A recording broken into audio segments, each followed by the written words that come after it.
Voltron, defender of the universe. There is a very specific memory that belongs to a certain generation. You are sitting too close to the television because the screen is small and the stakes feel enormous. The room smells like cereal or carpet or after-school air. And then it happens. 5 mechanical lions launch from different directions. Music swells. Voices shout commands with absolute certainty. Metal collides. Limbs lock. A head snaps into place. And for a few perfect seconds, the universe makes sense because 5 separate things have become one complete thing. Voltron was not background noise. It demanded attention. It asked you to commit. It was one of the first shows many kids encountered that did not treat them like goldfish. Characters remembered what had happened last week. Loss carried forward. Victories felt earned and fragile. When someone did not make it home, the absence stayed in the room. That is why the disappearance hurt. Not the end, the disappearance. 1 week, the story is still unfolding. The war is unresolved. The team is intact but exhausted. And then suddenly, it is something else. Different machines, different pilots, same name, same time slot, no explanation, no goodbye. Just a quiet replacement that felt less like a continuation and more like someone changing the locks while you were still inside. At the time, adults told us not to overthink it. Cartoons change, schedules shift, kids grow out of things. That explanation sounded reasonable because it always does. It places the blame on time and taste instead of people and decisions. It frames the loss as natural, inevitable, nobody's fault. That explanation is wrong. Voltron mattered because it was not disposable. It presented itself as a story that respected investment. The 5 lions were not interchangeable toys. They were characters. Their pilots argued, failed, grieved, learned to function as a unit. The show taught a generation that wholeness required cooperation and sacrifice. That message lands differently when you are young and still assembling your sense of self. At its peak, Voltron felt unstoppable. It dominated playground conversations. It anchored toy aisles. It generated loyalty, not just awareness. Kids did not argue about whether Voltron was cool. They argued about which lion they were. That is not branding. That is identity formation. And then that identity was interrupted. Here is the lie we were told. Voltron ran its course. The audience moved on. The market demanded something new. That narrative absolves everyone involved of responsibility. It treats the collapse as weather instead of architecture. What actually happened was a decision, a choice made in boardrooms and licensing meetings, a choice that prioritized short-term control over long-term coherence, a choice that assumed emotional continuity was optional, that kids would follow the logo no matter what lived underneath it. They did not. The fracture did not feel like evolution. It felt like erasure. The story you were following did not conclude. It vanished. The promise that kept you watching was broken without acknowledgement. And once that trust snapped, the damage spread outward in ways no one seemed prepared for. This is not nostalgia talking. This is pattern recognition. Because what happened to Voltron is not unique. It is an early example of something that would happen again and again to beloved franchises. A moment when executives mistook recognition for loyalty and thought familiarity could replace meaning. Voltron did not drift away. It was actively redirected off a cliff of its own momentum. This didn't die naturally, it was killed. Voltron did not succeed by accident. It succeeded because it solved a problem that most 80s cartoons did not even recognize as a problem. Kids wanted more than noise. They wanted meaning. And Voltron delivered meaning through structure. At a glance, it looked like another giant robot show. Bright colors, transformations, villains with skull-themed architecture. But under the surface, Voltron was built on a very specific emotional machine. 5 separate protagonists with distinct roles who were not powerful alone. Only together did they matter. That idea was not just visual, it was narrative. Episodes reinforced it relentlessly. When the team failed, it was usually because someone acted independently. When they won, it was because they trusted the group. That sounds simple, but it was rare. Most competitors sold individual heroes. One star robot, one leader, one central toy, every other piece orbited around. Voltron refused that hierarchy. The Black Lion might have formed the torso, but it was useless without the others. Every kid understood what that meant instinctively. No lion was optional. This structure turned watching the show into participation. Kids did not just observe Voltron, they completed it in their minds. Arguments about which lion mattered most were really arguments about belonging. Every child wanted to be necessary. That emotional hook translated directly into business success. The toy line did not sell a single flagship product. It sold a system. To own Voltron, you had to commit. One lion was incomplete. 2 were frustrating. 3 teased possibility. 4 felt cruel. 5 was victory. That progression kept kids engaged longer than most properties could manage. But the toys only worked because the story made them matter. Each pilot had a personality that matched their lion. Strength, speed, strategy, support, leadership. These were not abstract traits. They played out in conflicts. Characters clashed. They doubted each other. They made mistakes that carried consequences into future episodes. That continuity was revolutionary for American children's television at the time. Syndication favored episodes you could watch out of order. Voltron quietly trained its audience to care about sequence. Miss an episode, and you felt it. Something had changed without you. From the outside, the franchise looked clean and efficient. Strong ratings, high merchandise velocity, international appeal, a recognizable brand name that parents trusted and kids demanded. To executives, this looked like a property that could be expanded indefinitely. But what they misunderstood was why it worked. Voltron was not just a container you could pour content into. It was a relationship. It asked for attention and rewarded it with progression. That kind of trust is fragile. It depends on consistency more than novelty. At its peak, Voltron did something rare. It made kids feel older than they were. It treated them like participants in a long conflict rather than spectators of a weekly reset. That sense of seriousness is why it stood out in a crowded landscape of interchangeable cartoons. This is the critical point. Voltron did not win by being louder or flashier. It won by being coherent. Every piece pointed toward the same idea. Unity creates strength. Break that unity, and you break the engine. From a corporate perspective, the franchise appeared modular. Different series, different robots, same logo, same slot, same audience. Why not rotate content and maximize licensing flexibility? Why not refresh inventory and reduce dependence on a single storyline? Because the storyline was the product. The rise of Voltron was built on alignment, creative vision, emotional engagement, commercial strategy. All 3 reinforced each other. Remove one, and the others collapse. At its height, Voltron felt inevitable, like the beginning of something larger. A universe that would expand while honoring what came before. That expectation was not naive. It was earned by the consistency the show demonstrated early on, which is why what came next felt less like a shift and more like sabotage.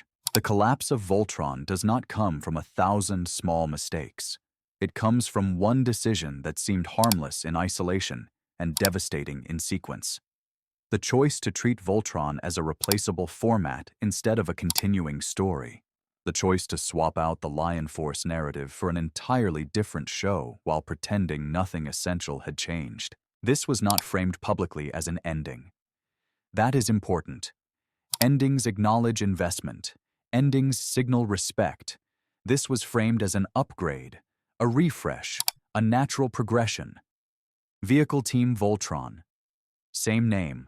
Same logo, different machines, different characters, different emotional rules. From inside the business, this looked efficient.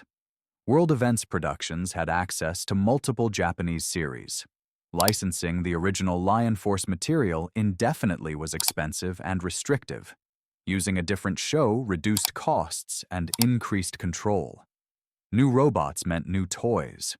New designs meant fresh shelves. Fresh shelves meant fresh revenue. On paper it worked, but paper is not where stories live. The executives involved were not malicious. They were operating inside an incentive structure that rewarded short-term gains over long-term trust. Bonuses were tied to quarterly performance. Retail relationships depended on novelty.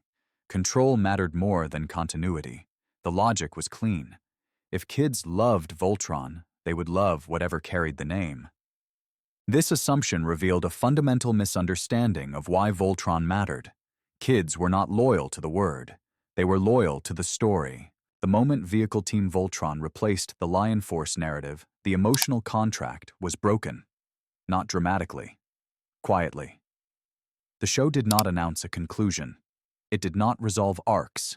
It did not acknowledge absence. It simply swapped universes and asked the audience to pretend the switch was seamless. Children noticed immediately. The robots no longer formed a singular mythic whole. They combined differently. The symbolism changed. The pilots were not familiar. The relationships were unearned. The tone shifted from war-weary seriousness to episodic functionality. The sense of consequence evaporated. For viewers, this felt like being told the rules had never mattered, that what you had been tracking week to week was irrelevant. That memory itself was optional. Audience confusion turned into disengagement, not outrage. Disengagement. Kids did not write letters or protest. They stopped caring. That is far more dangerous for a brand. Retail felt it next. Toys tied to the original Lion Force lost momentum. Kids did not rush to complete sets that no longer represented anything emotionally complete. The new Vehicle Team toys lacked the completion fantasy that had driven demand. There was no singular form that justified obsession, just parts that existed alongside each other. The brand fractured. Voltron no longer meant something specific. It became a label applied inconsistently to unrelated content. Recognition without coherence. Creative teams were trapped in the middle. Writers could not build long arcs because the franchise had proven it would not honor them. Animators were tasked with visual continuity that no longer matched emotional continuity. Voice actors embodied characters that never had time to earn attachment before being replaced. Each attempt to course-correct compounded the damage. Instead of restoring trust, the franchise leaned further into flexibility. More reconfigurations, more reinterpretations, more evidence that nothing was stable. From the outside, it looked like experimentation. From the inside, it felt like erosion. This is where the dominoes fall. First domino. Audience trust collapses. Viewers stop believing that watching consistently matters. Second domino. Merchandise loses narrative support. Toys become objects instead of symbols. Third domino. Retailers lose confidence. Shelf space shifts to properties with clearer identity. Fourth domino. Creative ambition shrinks. Why build something deep if it can be erased without notice? Fifth domino. The brand becomes reactive instead of visionary, always chasing the next fix instead of committing to a core. None of this required malice. It required only a belief that emotional continuity was expendable. This is the fatal decision. Not switching shows, but pretending the switch did not matter. Treating children as consumers instead of participants. Assuming that familiarity could substitute for trust. Voltron did not collapse because it failed to evolve.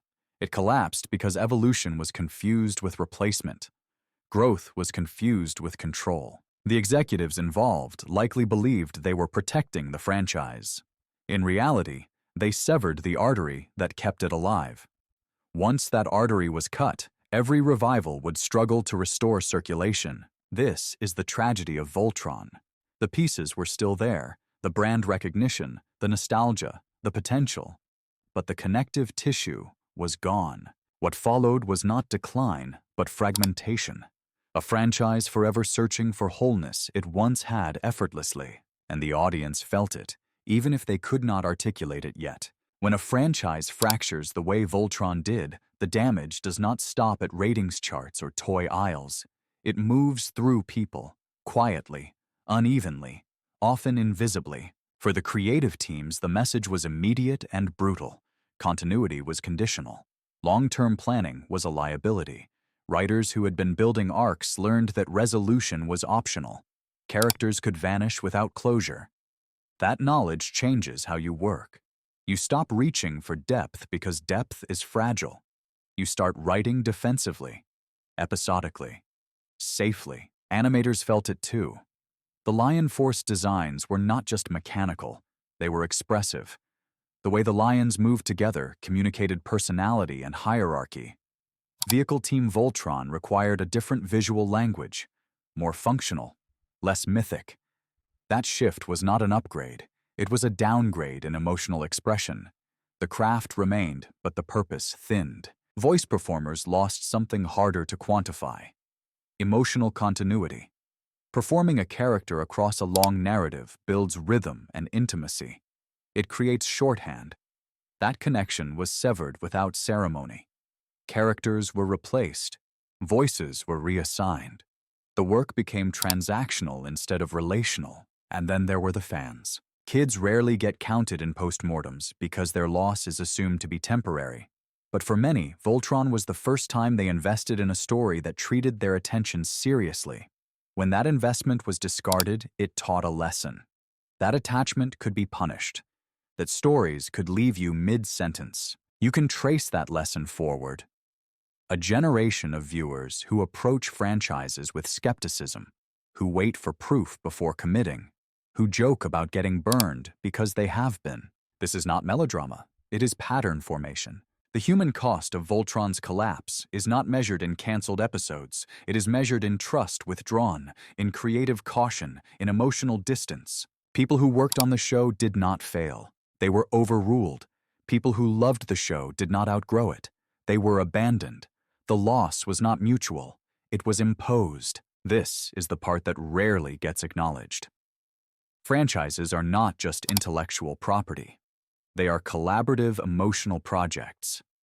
When they are disrupted without respect, the damage lingers long after the logo returns. Voltron's fragmentation left behind more than a confused brand. It left behind creators who learned not to build too much, fans who learned not to expect too much, an industry that quietly internalized the idea that continuity was expendable if the name remained. That cost does not show up on balance sheets, but it shapes everything that comes after. Voltron never vanished. It lingered in fragments, reruns, half-remembered toys in attic boxes, occasional revival attempts that carried the name forward while quietly acknowledging that something fundamental had been lost. Every reboot arrived with an unspoken promise. This time, we will get it right. This time, we will respect what came before. And yet none of them could escape the shadow of the original break. The franchise became something that needed justification instead of something that commanded confidence. Each new version worked harder to explain itself. New lore, new timelines, new tones, all of them circling the same absence. The moment when continuity was broken and trust was withdrawn. Legally, the property remained viable. Culturally, it remained recognizable. But recognition is not the same as devotion. Voltron became a brand that people remembered fondly rather than followed faithfully. That distinction matters. One invites nostalgia. The other sustains ecosystems. Attempts to revive Voltron often focused on surface corrections, better animation, deeper characterization, serialized arcs, all good choices, but they were always repairs rather than growth. They were trying to restore something that once existed naturally. Here's the lesson that makes Voltron more than an 80s cautionary tale. Franchises do not collapse when tastes change. They collapse when trust is violated, when audiences are trained to invest emotionally and then punished for doing so, when consistency is treated as optional and replacement is sold as evolution. This is not about villainizing executives. The incentives that drove the fatal decision still exist. Short-term gains still outweigh long-term stewardship in many boardrooms. Control still feels safer than commitment. But Voltron proves that those choices have consequences that ripple forward for decades. The tragedy is that Voltron already had the answer encoded into its own premise. 5 parts, distinct roles, shared responsibility, strength through unity. The franchise failed because the people managing it forgot the meaning of the symbol they were selling. What Voltron promised was wholeness. What it delivered was fragmentation. So when you remember Voltron now, it hits differently. Not just as a childhood favorite, but as an early lesson in how stories are shaped by decisions far removed from the people who love them. How something powerful can be dismantled without malice, just impatience, just misunderstanding, just the belief that names matter more than narratives. And maybe that is why Voltron still resonates. Not because it stayed complete, but because it showed us what completeness felt like before it was taken away. The question worth asking is not why Voltron failed to endure. It is how many other stories met the same fate after we stopped paying attention.